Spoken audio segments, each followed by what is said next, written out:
Hello guys, tara samahan nyo kung magpakulay ng buhok.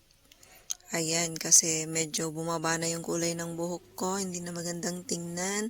Kaya naman naisipan kong bumalik ulit sa Nas Beauty Salon. Dito lang yan sa may near Abu Dhabi Mall. Ayan.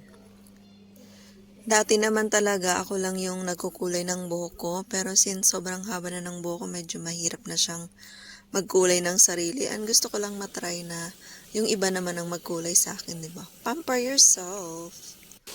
Regalo sa sarili naman, paminsan, di ba? Tayo mga OFW ay kailangan din nating i-relax ang ating mga sarili para hindi tayo ma-stress.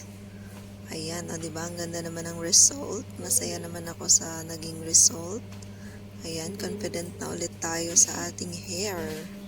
Ayun lang. Thank you guys for watching. Please heart, comment, and follow my FB page and vlogs. Bye!